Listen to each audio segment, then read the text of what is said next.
sit on my shoulders and write. Run and hide, I'll come and find you.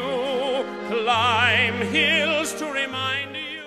Sherlock Holmes vs. Arsene Lupin, or Sherlock Holmes Nemesis if you're American, is yet another offering by Frogwares after snatching characters and setting from an international copyright-free ideas bin.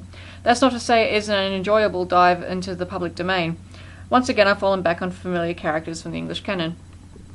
After playing Sherlock Holmes vs. Jack the Ripper, I had high expectations.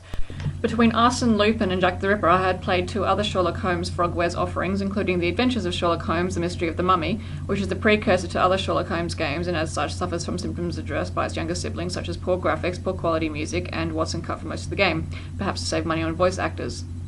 The game still had the typical puzzles etc., but it wasn't with the same sense of tension or peril as Jack the Ripper or Arsene Lupin.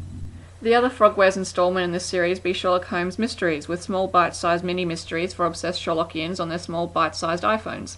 The differences Mysteries has to the usual desktop PC fare are fairly apparent on the opening. The characters aren't voiced, and ear-piercing violin shrieks whenever you select a menu option for something, and 3, the characters resemble those from the new Sherlock Holmes movie. So instead of the traditional suit and cravat, you have the dishevelled Holmes, military formal Watson, and if you squint a little, they resemble Robert Downey Jr. and Jude Law. It aligns with the movie also in its design of 221B Baker Street, as well as Sherlock Holmes kicking Irish butt in the Punch Bowl pub.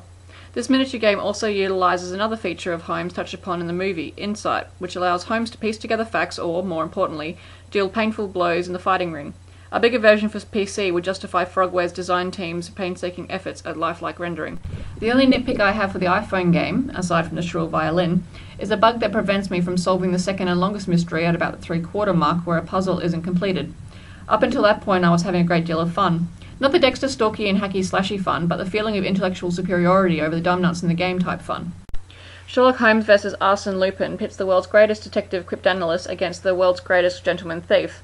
If you scrape the surface, there is a lot of British versus French history highlighted throughout the story. The game takes you to the Tower of London, the National Gallery, the British Museum and Buckingham Palace. You find clues spanning important eras of history, from Waterloo and Trafalgar to the Knights of the Round Table and ancient Egyptians. All the puzzles you solve are set in motion by Lupin, culminating in a final showdown involving fire, explosives and a tense classical soundtrack. While I enjoy panic and tension when the well-being of the main character is at stake, you don't get that sense of fatal risk in this game. But the risk in Nemesis is damage to British pride and essentially the driving force behind the need to stop Lupin and the dastardly French. Early on they hint at the possibilities of war breaking out, but that plot point seemed to have vanished quite swiftly and was forgotten about. While the puzzles offer the usual brain strain for the most part, they can be solved by clicking nonsensically to the point of mania until the solution is found.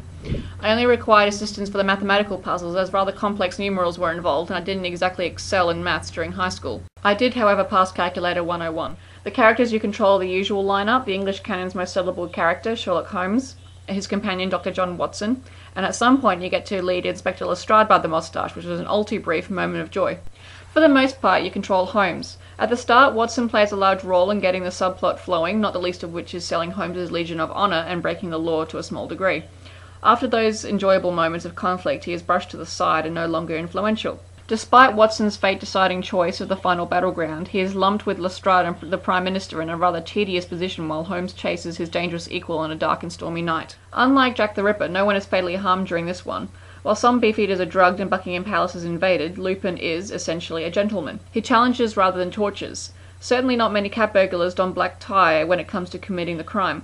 After slipping through my grasp for so long, I still wanted to hug the guy at the end for being so damn chivalrous despite the tatters he left Britain's honour in. To play this game, you need a typical computer or laptop circa 2000 or recent, as well as some firm knowledge of British history if you dislike reading. If you love reading but lack the strength in historical matters, then you're safe too. After reading a poem that pretty much screamed Lord Horatio Nelson in so many words, I later found a piece of paper that pretty much had Lord Horatio Nelson is the answer scrawled all over it in red ink. From the aforementioned paragraph, you can guess the plot is linear, but if you like exploration, there is scope for that. At 221B Baker Street, you can play as Watson and click on various items around the Brett-era room that have links to past adventures.